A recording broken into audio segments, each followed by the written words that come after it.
Hey, Dr. Darko, where do you go to get your life and disability insurance?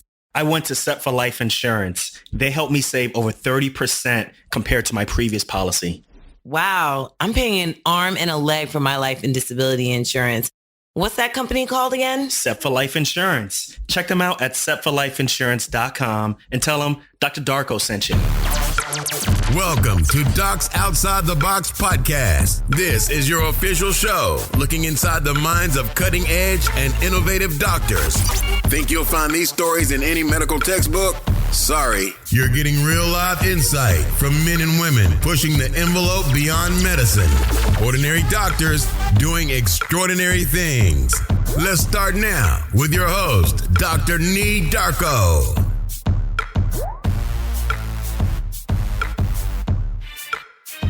Hey docs, are you looking to learn how to become a physician leader? Then Physician CEO is for you. Physician CEO is an accelerated business immersion program designed for physicians and developed by MBA faculty from the Kellogg School of Management at Northwestern University. So learn more at www.physician-ceo.com/DOTB. Hey guys, what's going on? Welcome back. What's up? What's good? It's your boy, Dr. Nee here, the doc outside the box, and I hope the new year is going great for you all. I hope that your New Year's resolutions are still keeping up. I know maybe some of you all have fallen off, but here's a little life hack, a little trick that I've used. Basically, what I did now is I'm starting to just do my New Year's resolutions a couple of weeks, maybe even a month before the year begins, so that technically it's not a New Year's resolution. Mine this year basically is to be a lot more healthier, eat a lot less, maybe even try some of that intermittent fasting out there and just be a little bit more healthier, as I know I'm going back on the Locums circuit and I'm going to be more aggressive with flying out and doing things and living in a hotel. So this has been my resolution. So far, I've been keeping up. I hope you all have been keeping up with yours, whatever it may be, whether it's listening to more episodes, being a doc outside the box, maybe taking that, that trip that you've always wanted to take, or maybe leaving that job that you always wanted to leave. I hope you all keep up with those resolutions. And if you don't, it's all good. Go ahead and write me and let me know what's holding you back, what you want to take action on. And let's chat, let's connect. On this episode, this is going to be a great one. This episode, I want you all to really briefly imagine living on the beaches of Southern California 1 minute. And then literally the next minute, you're off to either Haiti or Mongolia or whatever, third world country.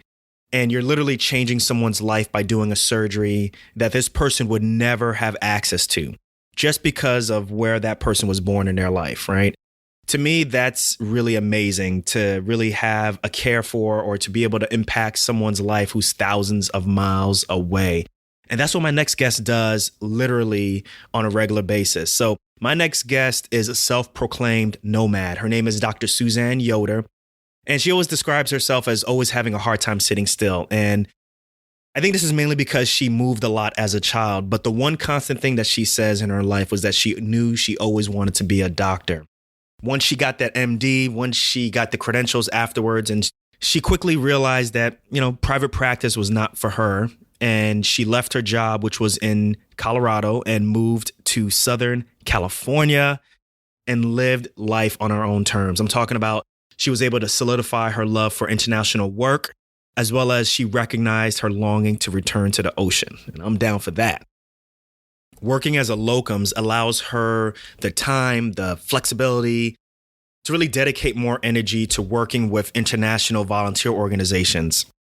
She's worked on volunteer projects in Vietnam, Bolivia, Belize, Haiti, Mongolia, Tanzania. I really want her frequent flyer miles. But Dr. Yoder, she has even started her own project in Jacmel, Haiti, where her team has just completed their 6th year providing pediatric general surgery care. Currently, right now, she lives in Shell Beach, California with her boyfriend, with her dog.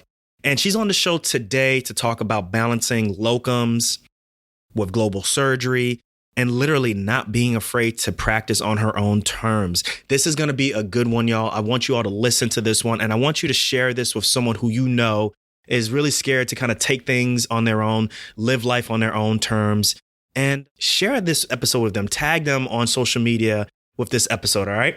Let's get on with this great interview. Dr. Suzanne Yoder, welcome to Docs Outside the Box. How you doing?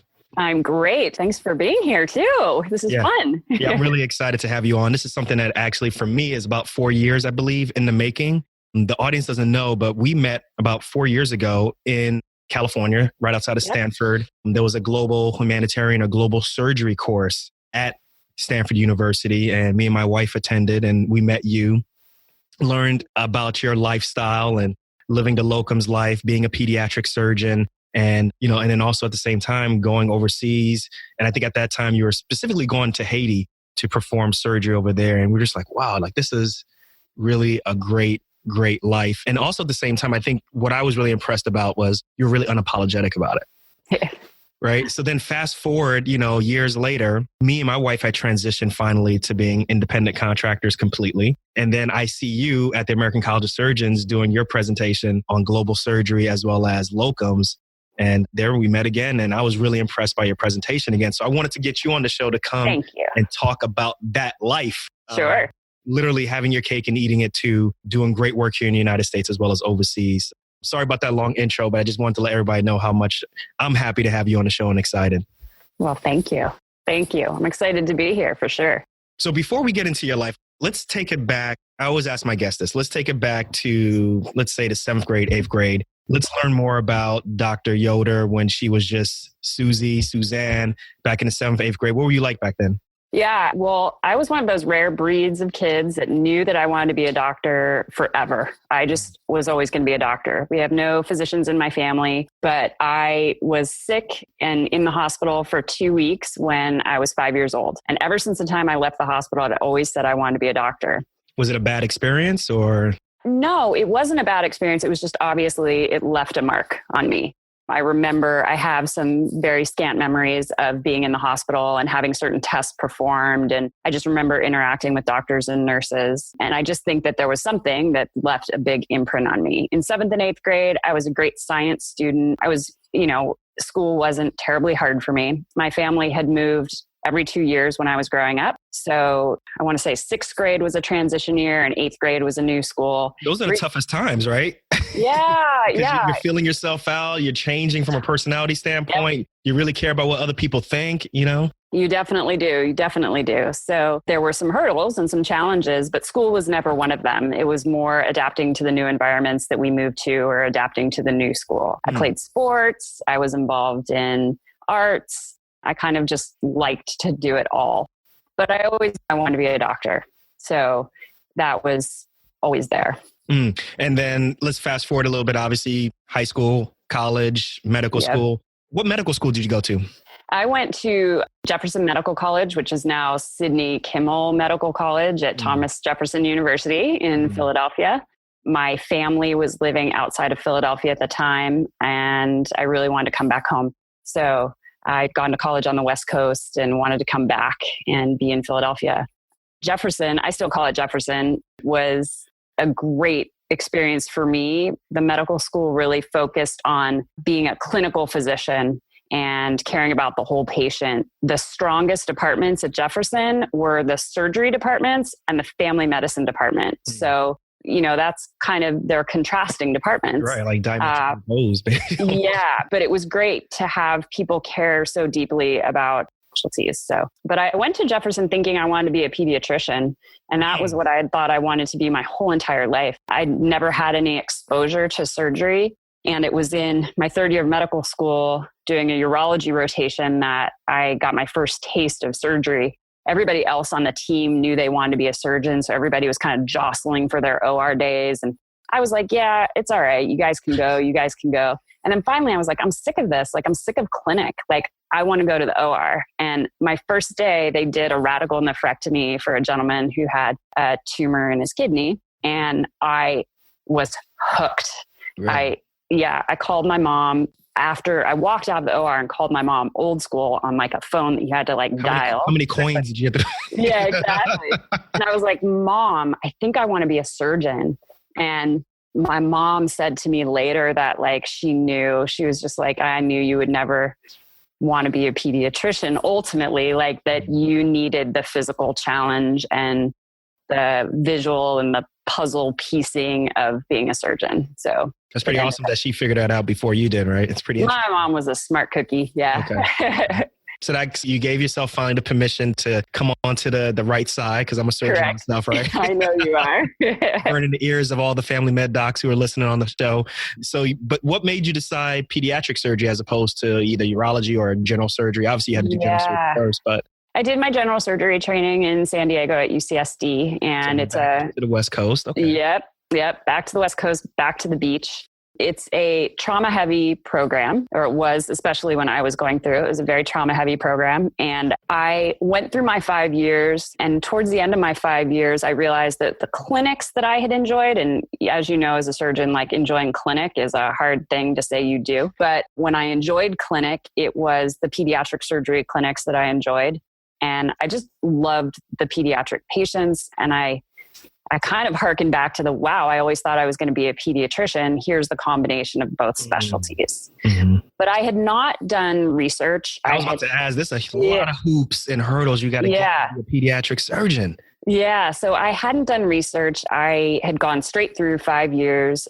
And I was very fortunate that Dr. David Hoyt was the head of the trauma program. And, scuttlebutt was going around that I didn't know what I wanted to do when I finished the program. And I was joking that I was going to surf and bartend for a year. And obviously no one in the program none of the faculty found that entertaining. So Dr. Hoyt said that after my trauma rotation, I was expected to come to his office and tell him what I wanted to do. And so sure enough, the day after I finished my trauma rotation as a chief, he called me, or his secretary called me and told me I was expected in his office. And he sat me down and said, "What do you want to do?" And I said, "Well, what I want to do, I can't do because I haven't jumped through the hoops. Mm-hmm. And I haven't even put myself out there." And he's like, "Tell me what you want to do and we'll make it happen." What? Yes, I know. This man I thanked him a million times. I'm just not sure he understands how impactful he was to me. So I told him, and he said, "Well, let's start making this happen." And so... Because if that was me, I would have said plastic surgery. All right, my bad. It's your story. Go ahead. Yeah, well, and I said pediatric surgery, and he made some phone calls for me, and I ended up spending some time up at UCSF at the Fetal Treatment Center, which then led down to a course I went through the interview trail with pediatric surgery that year. And I did not get a spot, but I was offered the critical care fellowship in Kansas City at Children's Mercy Hospital. And so I spent a year there working with those docs. I did my medical I know you did. And Kansas City that was a fantastic year. I worked with fantastic physicians who I have the greatest respect for. And then fast forward, I spent 2 years at Yale finishing up my pediatric surgery fellowship. So thanks to Dr. Hoyt sitting me down and telling me that I should not give up on my dream because I'd gone a little bit untraditional route, if you will. It was definitely an impactful moment and meeting, and he made a great impact on my life. That's a really great story. I think what you were doing as a pediatric surgeon is phenomenal. Thank you. Do you ever, now that you have, and we're going to get into your life right now and your lifestyle right now. Sure. Do you ever go back and think about, like you said, you'd rather, or at the time you were joking around surfing and being a bartender? It's obviously non-traditional. You weren't serious about doing that, but did you ever think like those seeds of how you live your life right now were kind of back then already planted, or? Yes. Well, I can even go further back. Obviously, when I was in medical school, I was going down the pediatrician route.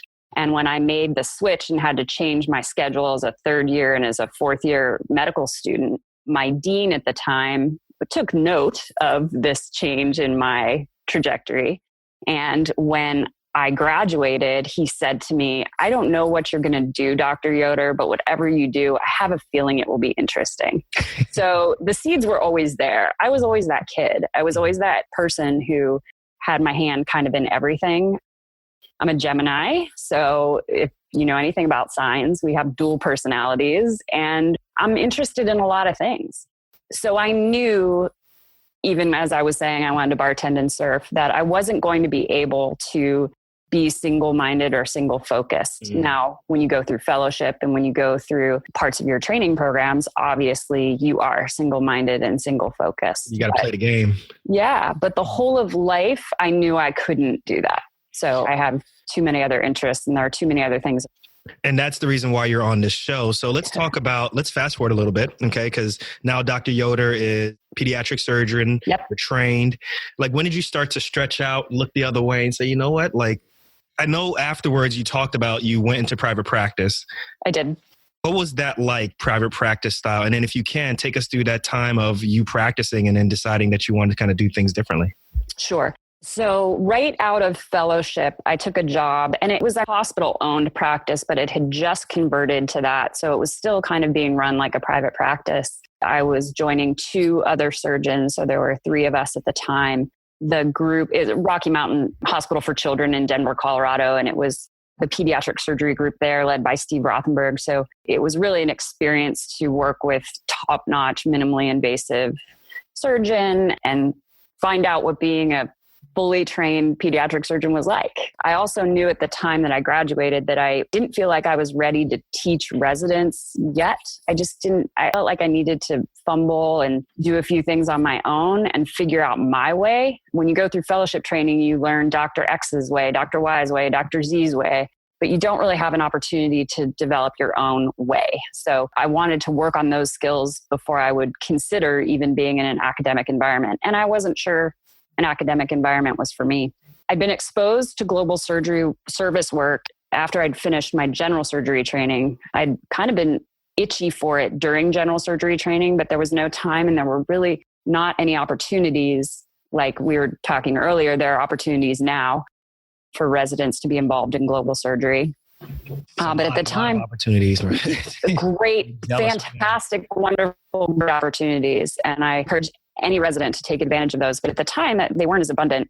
And I had the opportunity to go to Vietnam for a medical mission. And then after I finished my year in Kansas City, Missouri, I went with a plastic surgery group to Bolivia. And I knew that I loved the time that I got to spend in those countries and the work, the types of work that we did, and how you had to learn to MacGyver things, and you had to solve different problems than the types of problems that you solve in a big hospital with all the fancy gadgets. So I knew that I wanted that as part of my career, but I also knew that I had to put in some time and figure out what being a pediatric surgeon was about. So I did that in Denver. I spent the first couple of years really just learning how to be a surgeon, learning how to stand on my own 2 feet and do this job. And then I was starting to feel more confident and began to take advantage of some overseas opportunities that were thrown my way. My senior partner was unable to participate in a trip to Mongolia, which then landed in my lap. He offered the opportunity to me, and I turned that into 4 or 5 separate trips to Mongolia, teaching laparoscopic surgery. Mind-blowing, a totally different part of the world, and really solidified my desire to continue doing this kind of work. So that happened. And then the last year that I was in practice, I used all of my vacation time to just try out different ways of doing global service work. So I went on a teaching mission, like the Mongolia missions. I went on a mission where we just went and did work. We didn't really work with local providers. We just provided care. I went on one mission that had a slightly religious undertone. And then I went on a mission where we just covered the hospital. I went to Project Metashare in Port-au-Prince, Haiti over the holidays that year. And it was just a way for me to get a taste of how different medical mission opportunities, how they work. But I did that. My focus was to do that last year. I had already told my practice that I was going to be leaving at the end of the year. I knew that I was going to be moving to California and seeing what happened from there. And now, a word from our sponsor. Understanding how to run a business in medicine will put you at a unique advantage in the future. Whether it's leading a hospital, practice, or starting a new venture, the Physician CEO program will put you in focus from day one. Physician CEO is an accelerated business immersion program developed by MBA faculty from the Kellogg School of Management at Northwestern University. The Physician CEO program provides an intensive MBA-style education made up of modules, with each module covering topics from leadership to entrepreneurial ventures.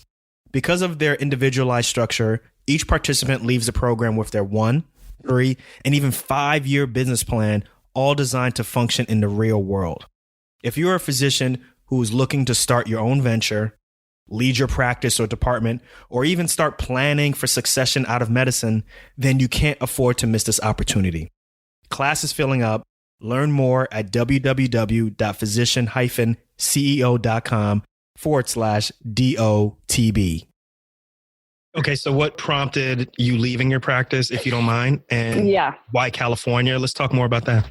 Sure. So the surfing and bartending was a joke, sort of. I am an ocean girl. And as much as Denver is wonderful and the mountains are fantastic, I was missing the ocean. I was flying back to California far too often. And I knew I wanted to be back in California. I also knew that pediatric surgery is a very small world and you don't want to kind of burn bridges. And so I thought the best way to transition out of the job I had in Denver and into something different was to start doing locums jobs and just see what opportunities were out there. Most people, when they think of locums, I'll be honest, like I didn't even think pediatric surgeons did locums much. Like what was the environment like? What was mindset? Yeah. It's actually surprising. Pediatric surgery, there's a lot of availability for locums. And if you look back, when I was preparing my talk for the American College of Surgeons, the American Pediatric Surgical Association actually put out a consensus statement about locums tenens surgeons prior to the American College of Surgeons. So workforce shortage issues really kind of prompted pediatric surgery using locums providers more, I think, than other subspecialties in the surgical arena.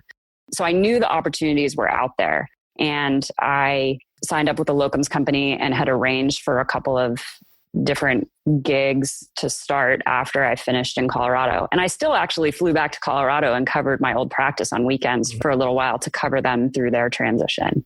So what was that life like as just kind of living that locums life and now in charge of, the finances for yourself, healthcare for yourself, insurance for yourself, and then also at the same time having a little bit more time? Yeah, well, it was interesting. I think at first I thought I'd have way more time, and then I realized like, oh, wait, I still have like stuff that I have to do. Like I have to manage those things that you talk about. I have to make sure I have to plan my schedule. I have to plan these different jobs. I have to travel to these different jobs. I was prepared for, and anybody who jumps into this kind of work has to be prepared for the fact that your income, it becomes unstable.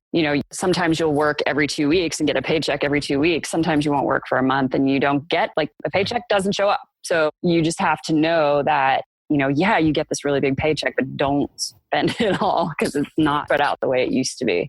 For me, I was living literally at the beach, like right next to the ocean. And so my days off, I was hanging out with my dog and I was surfing and I was doing all the things that I had missed quite a bit when I lived in Denver. And then I think the hardest thing about the transition was walking into a new hospital. Every time you walk into a new assignment, it's a different system. It's a different world. And that was my biggest challenge. What about comments from, previous colleagues or even people, who are seeing you kind of have this different lifestyle now, living on the beach, but also same time being a badass in the operating room? Were there any like ill feelings? Did you have any, any bad comment behind your back or anything like that? Or? Well, obviously I wouldn't know about the ones behind my back, but I definitely know that there were people who found my decision to be surprising. And I think that initially I thought it was more of a transitional decision for me. Mm-hmm. I thought that I would potentially find something in California or a job in California that would be what I was looking for.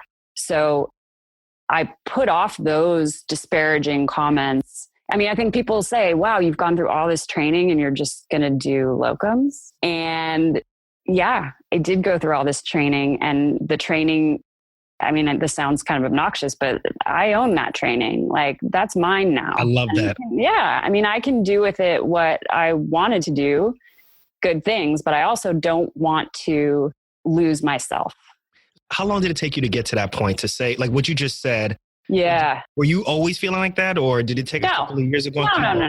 Were you proud to say that comment and, Yeah. I mean, I think it's an evolution. I think that there are times where, I think it was an up and down roller coaster for a couple of years where I wondered if maybe I was making the wrong decision or if I was stepping kind of off the traditional path in a way that I didn't want to do. So I can tell you a couple of things. I know that when I found a good locums assignment in a good hospital that feels right to me, I love going to work. I love it. I don't have a pit in my stomach that like, oh gosh, it's Monday. Like I love doing what I do. And that's why I do what I do, because I think it's an honor and a privilege to have this job. And I love interacting with the families and the patients, but I'm not sure that I personally is built for the 9 to 5, 24/7, everyday grind. I'm just not. And if I can bring the enthusiasm and the love for my job, but I can only bring it in this capacity, then that's how I'm going to bring it. That slow clap moment right now. I think you're getting right now from the audience right now. I love it. I love it. Good. So how did you decide to balance the way how you currently practice with global surgery, right? Like right now you just got back from Haiti. This presentation that was phenomenal where you talked about that balance. Can you take us through that, like the thought process and the logistics behind that? Like, let's talk about that, because I want to get into the nitty gritty of practicing overseas and then coming back and comparing it to the United States. Yeah. So, when I made the transition, I was involved with this project in Mongolia. And so I was flying to Mongolia quite frequently, long flight, longer trips. And so I was really wrapped up in that. But I always knew that having this more flexible schedule, I had my ear to the ground for other opportunities. And so I jumped on a trip to Tanzania with a plastic surgery group based out of Colorado. I just tried to get in as many trips as I could. And word got around that I was working this way. And someone needed a pediatric surgeon to go down to Haiti and perform this one particular procedure. And it eventually ended up in my lap. And I flew down to Haiti and met up with an orthopedic surgery team who was there. And they had one child that needed a general surgery procedure performed. And I literally flew in, did the procedure, stayed a day, and flew out. I flew back. I was doing a pull-through procedure for this child who was born with imperforate anus. And I flew back 6 months later to do the patient's colostomy takedown. Well, I developed a rapport with this orthopedic surgery team that had been going down to Jacmel, Haiti for many, many years. And they kept inviting me on trips. Because my schedule as a locums was so flexible, I could say yes. Yeah, I can go to Haiti and hike across the country and spend a couple of days doing surgery with you guys in Jacmel. Yeah, I can come down and help you guys in the operating room. I know you don't have a lot of general surgery going on, but I like to see how you do things. Well, I started going on these trips with them. And I think the last trip I went with them, I did more cases than they did. There were more general pediatric surgery cases than there were orthopedic surgery cases. So it was at that moment that I said, you know what?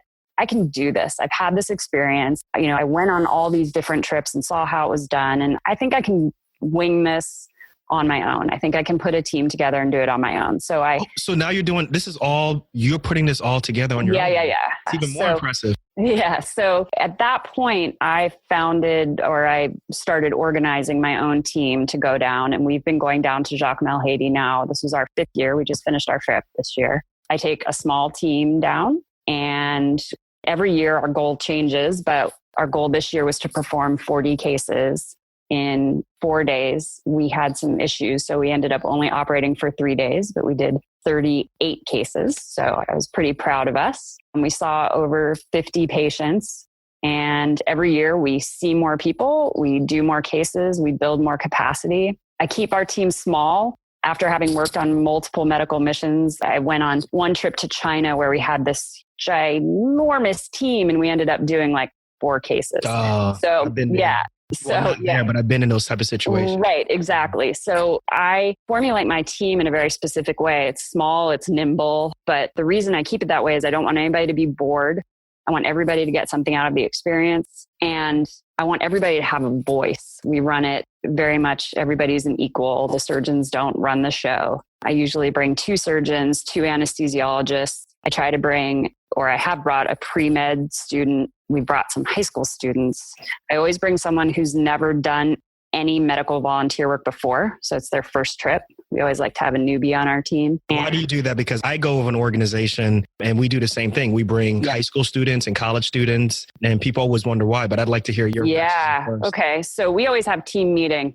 We have team meeting every day. And it's a joke, kind of. It's Susie's meeting, blah, blah, blah. But I make everybody speak at the beginning about their goals for the trip. And I make everybody speak at the end about their most impactful moment of the trip.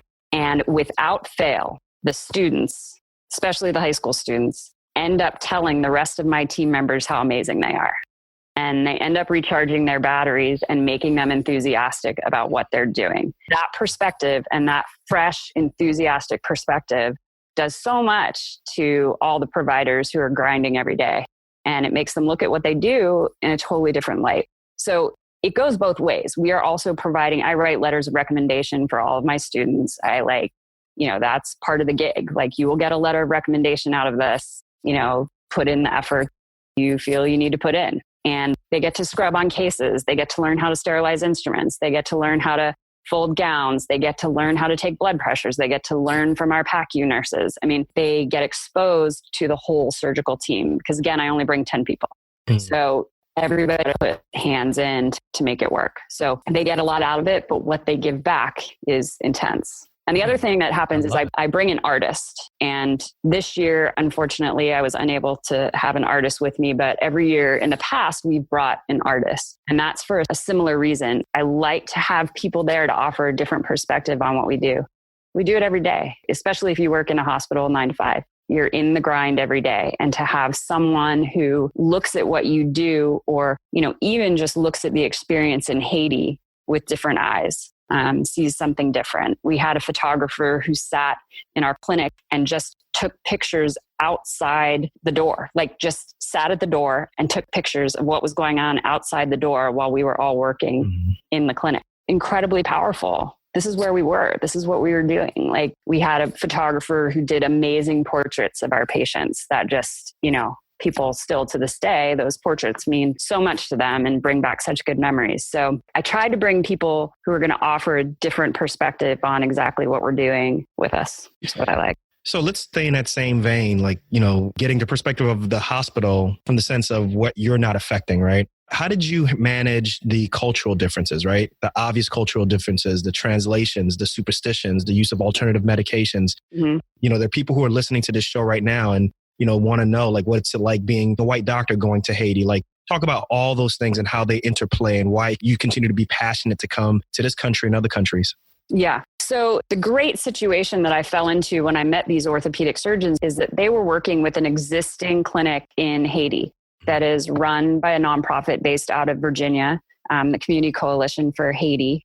And they have a Haitian staff that is phenomenal. So the woman who runs their clinic now has been there for, I think, 3 years now. And she has a master's in public health, I want to say from BU. And she hires fantastically talented people who run that clinic all year long. So they have Haitian physicians, they have Haitian nurses, we have Haitian scrub nurses, and we work with this wonderful Haitian team, these great translators who work with us. So my team, the emphasis is on respecting that this is not our culture, right? This is their culture. And so we defer to the translators and we defer to the people that we're working with a lot of times to help us explain things in a way that's culturally appropriate. And we ask them questions about, okay, well, there is this alternative medicine. Tell us what that means. And, we can only explain what we can offer and be respectful if people don't want to hear it.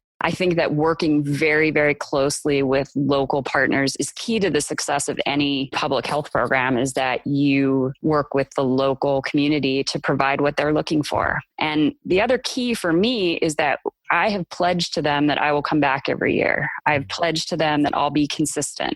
I've pledged to them that this is important to me, that I'm not just going to stop coming.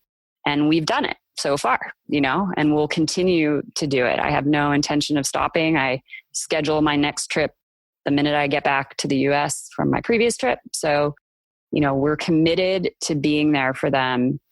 And it helps us with our referral partners and it helps us with the patients. They recognize us, How many times a year are you doing this? Currently, I'm only going once a year. I feel like we're getting to the point where the demand, we could go twice a year. Right now, I'm thinking of piloting just a shorter trip in April. So our trip involves 4 or 5 clinics and operating days. But then we do some excursions because I want people to see the country. I want them to experience some of the beautiful things that are there and get out and be in the country. Our April trip, we would just curtail that. It would just be more of a working trip. So for people who have come multiple times before and just go get some work done, do some post-op checks, do some pre-op checks, do some operations, and then get out. So, you know, when me and my wife go overseas, we oftentimes say it's like this bi-directional education, right? Yeah. We oftentimes end up learning so much more from them from a tropical medicine standpoint, or even from surgical operation things that, what I mean by that specifically, there's certain things that we just don't do in the United States anymore. Yep. You know, like hernia repairs without using mesh, right? Well, that's pediatric surgery right there. We don't use mesh. So that's true. You're right. So you are an expert in that. But from a general surgery adult standpoint, you know what I'm saying? Yeah. And, or even just other things that we don't see too much. So I oftentimes learn, you know, a lot. And then oftentimes I often say that going and doing medical missions for me is as close to a professional reboot as I can get. 100%. I mean, that's why I encourage every provider that I know to try it. Try it once. And we try to make our trip easy and quite accessible to people who want to try it, because that's exactly what it does. It takes it down to the core of what being a doctor, why you wanted to be a doctor. It erases all the framework that currently can be quite imposing. You know, you're not dealing with insurance companies. You're not dealing with, I mean, we're very responsible. You know, we do timeouts, we follow the procedures, we document, we type operative notes. I mean, we do all of the traditional things that are important for patient care, but you get rid of a lot of the other stuff. What has this done for your lifestyle? Like, what do you get? Because obviously you're doing a great service over there, but what has this done for your lifestyle, for your life, your outlook? I mean, I've gotten to a place where I've moved. I lived in Los Angeles. I've moved recently to a much smaller town in California where they don't even have a pediatric surgery group here. So if I wanted to have a full-time job here, I couldn't. But there's an airport that flies me quite easily to wherever I want to go. And I have the freedom to sit with my calendar and to figure out what I want to do with my time. And I think to some people that may sound incredibly selfish, but I know that I am a better doctor because I have control over my time and where I choose to spend that time and how I choose to spend that time. I love it. Now, I remember when I met you 4 years ago, when you were doing locums, you were taking your dog with you to different locums. Yeah. I'm going to pivot just a little bit. What's that experience like now? Are you still, when you do locums, are you out of the California area? And are you still, like, how do you negotiate things like that even? Yeah. So the way I work right now is I work with one locums company, and I also have a private contract with one hospital in Arizona. So in Arizona, I usually fly to Arizona. My dog does not fly. He's 11 and he's never been on an airplane, and I wouldn't put him through that stress. He has a very nice lifestyle now. He lives by the beach. He goes to the beach twice a day. So I don't want to mess with that. When I am going to Arizona for the holidays, completely for 2 weeks, and I will drive and I will take him with me. So I just stay in accommodations that are pet friendly, and that's how that works for me. If I work in California, I bring him with me just because I can drive him there. But if I do have to fly, I don't take him with me, and I have to find dog sitters. So in Los Angeles, I had a team. I used to call him, my dog's name is Bo. And it was Bo's team of blondes, because my dog has an affinity for beautiful blonde women. And he had all of these blondes who would dog sit him. And so now that we've moved, we have a different crew of people. But my dog is very personable. So he makes friends easy, and people love to take care of him. So it's a good gig. But you do have to think about that. You know, as I said in my American College of Surgeons presentation, you have to think about those details. I don't have children. I know people who work a locum lifestyle who do have children. I think I would find that incredibly challenging. They do travel with their children, the people that I know. That's got to be difficult. Yeah. I mean, I couldn't do it because it would be too hard for me. But yeah, people do it. They make it work. So after this, because I want to get that, this is a huge hall, a huge convention center. And you and a whole bunch of different surgeons who are speaking on this had this huge hall. Yeah, it was intimidating for me. Well, I couldn't tell. Oh, thanks. Good. It was a great presentation. Like, I wanted to give you a standing, I literally wanted to get up and start doing a slope. I just really felt that you were really the one who owned your lifestyle and owned the great things that you were doing. And I loved it. Can you talk about like kind of the reaction that you got afterwards, the amount of people who came up to you, some of the questions they were asking? Because, these are things that I'm sure when you went to previous ACS meetings, at least when I went to previous ACS meetings, people weren't talking about this. Yeah. Well, you've hit a critical point now. Yeah. That whole experience was somewhat terrifying for me because I think like, as we discussed earlier, it's an evolution getting comfortable with this. It's an evolution getting comfortable with the fact that, yeah, I like the way I work and I feel like I'm doing a good job and it works for me and it doesn't work for everybody. But I knew I had to bring that to that moment or else my talk was going to fall flat and it was going to be like I was making an excuse for something I feel I don't have to make an excuse for. But after the talk, I was blown away because plenty of people came up to me afterwards with lots of great questions and lots of interest in, what I was doing. I had a couple of residents come up and talk to me about wanting to come to Haiti with me. I had a couple of other people like yourself talk to me about other opportunities. It was definitely mind-blowing. And it gave me confidence that hopefully surgery is going to move to a point where there are going to be other options. There are going to be job share options. There are going to be other ways that surgeons can work where, they're not looked down upon. It's not, oh, you're not going for the big academic post. No, I have other things that matter to me in my life. And I love my job. I respect the profession, but there's more to me than being a surgeon. Mm. One of my third guests on my show a long time ago, 2 years ago, his name was Dr. Dre. He said, I love my patients, but I love myself also. Yeah. It's just like, all right, like I can't sacrifice my entire life. I love it. This is amazing. But at the same time, like, can I just be me? Right. So. And I've always thought that you are really not any good for your patients if you can't relate to a life outside of medicine. If you're tunnel vision in just being a surgeon, it's hard for you to relate. It's super hard. And kids don't let you forget it. Kids are they're so honest and they won't let you hide behind, white coats. They don't need them. So, kids gravitate towards your experience. Kids want to know what you're about. It's nice for me to be able to share with my patients that I have a dog, that I go surfing, It's a lifestyle that I think a lot of people in academic medicine, they won't say it out loud, but I'm sure they want something similar. People have told me that like, oh, you're doing what all of us want to do. I don't believe that, I don't believe that. And we need all the people who are in academics and we need them for sure. But there's room for it to do other things also. There's plenty of room to do other things. Yeah. For those who are listening, who are on the fence, they're not sure if they want to do this because of financial issues. Any financial sacrifices that you've had to take becoming a locums doc? Because there are people who want to know, like, am I going to have a degradation in my income or anything like that? Sure. I definitely know that I could be making more money if I were a full-time physician in certain positions in the country. I definitely know that. But I make a very comfortable amount of money. It's not consistent. And I said that earlier. There are times where I won't work for a stretch or there's not a demand for a stretch. And you have to build in for those sorts of things. You have to be a little bit smarter. And I'm not a very smart financial person. So I've sought help for that. And you have to put money away in your own retirement fund. Your hospital's not doing it for you. You have to pay for your own health insurance, which means you have to find your own health insurance and figure out what works for you. So those sorts of things you have to think about and you have to spend some time dealing with. I definitely make less money than my peers who are full-time pediatric surgeons. However, I work 100 days a year.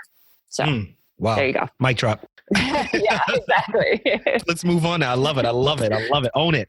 So let's do some fast fire questions. I just ask you one question. You tell me what's the thing that comes off the top of your head. Don't think too much about it. You game? Sure. Okay. So if we can parse down this podcast episode to one important thing, what is that one thing that you want people to learn from this podcast? You don't have to walk on the path. You can make your own path and you should find the path that calls you and that draws you and go that way. Love it. Knowing what you know now, what advice would you have given yourself as a pre-med? What I just said. Underscore, just underline what it would have saved me some of the angst, the things that you touched on, like, it would have saved me to know, what, you can do it. Just go your way. Okay. What's a personal habit that has helped you to be more successful or has helped you to be a doc outside the box? Personal habit.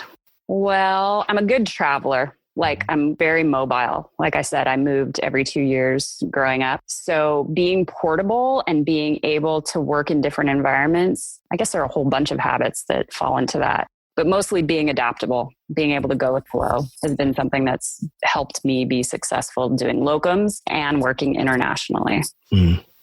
Name a famous figure or someone that you admire, someone that you find inspiring, that you wouldn't mind trading places for just for 24 hours. Ooh, for 24, Michelle Obama. Really? Gosh. She's on a high right now for a book, right? She is super on a high. I mean, obviously she comes to mind, but what an incredible and inspiring life she's led. And yeah, it would be fun. I would actually like to go back to when she was actually in the White House. I think that would be cool. Like 24 hours of being the first lady. I think that would be cool. I think so too. Yeah. Okay. What's one life hack or just like a piece of technology that you use that makes Dr. Yoder's easier? I got two for you. The technology hack is the app TripIt. TripIt. TripIt? Yep, TripIt. Okay. It's not TripIt Pro. You don't have to buy it. Like you can just use the free TripIt, and it organizes all my travel for me. So I send all my airline reservations, all my hotels, all my rental cars to that app and TripIt. Yep. And it keeps me organized so that I don't miss flights and I know where I'm supposed to be when I'm supposed to be. Okay. So that's the one hack. And then the other hack. I love that you gave us the free version. Yeah, the free. Yeah, you don't have to do the TripIt Pro. I've never been a TripIt Pro person. So, Gotcha. I mean, although, probably should be at this point. The other hack is for all the ladies out there and the guys too, always pack a bikini in your carry-on bag. Now, it's such an important hack. There will be a hot tub when you don't expect there to be a hot tub. There will be a swimming pool when you don't expect there to be a swimming pool. It's very expensive to buy a bikini in another country. It's often very hard to buy a bikini in another country. And if you're really stuck, you have an extra pair of underwear. So damn. Always pack a bikini in your carry-on, girls. I love it. Yeah. And the majority, it's funny, the majority of my listeners actually are women. So good for them. They're going to appreciate that. I love that. Thank you so much for doing that. Thank you. Sure. Now, Dr. Suzanne Yoder, I asked all of my guests this question. I just want you to answer the end of it, okay? It says, I'm not just a doc, I'm a... All right. I'm a slightly rebellious, but always curious student of life. Boom. I love it. Boom. I love it. And a surfer. You can keep going. We keep adding slashes out there, and I'm cool with that. That was great. Awesome. Dr. Suzanne, thank you so much for your time. Thank you so much for what you're doing, just being a global citizen, and providing care to people wherever they are in the world, and specifically at a place that needs it the most, such as Haiti. Awesome. When I met you 4 years ago, you were really gracious and very genuine and very unapologetic at that point. And, I just kind of admired you for that. And obviously, like I said in the beginning of the show, watching you speak again at the American College of Surgeons was really inspiring to see you really own your career and really own what you do on a global scale. So I was just really impressed by that. And I just want to say, oftentimes we don't get a chance, particularly in surgery, to acknowledge people for what they do. So I just want to say you're doing amazing work. Acknowledge you for what you're doing and keep up the great work. And thanks for being on the show. Awesome. Thank you. This was so much fun. And I love your podcast. Thank you for doing what you do. Thank you. It certainly brings a great community of people together. And I look forward to continue listening. It's been so much fun. Thank you, Nee.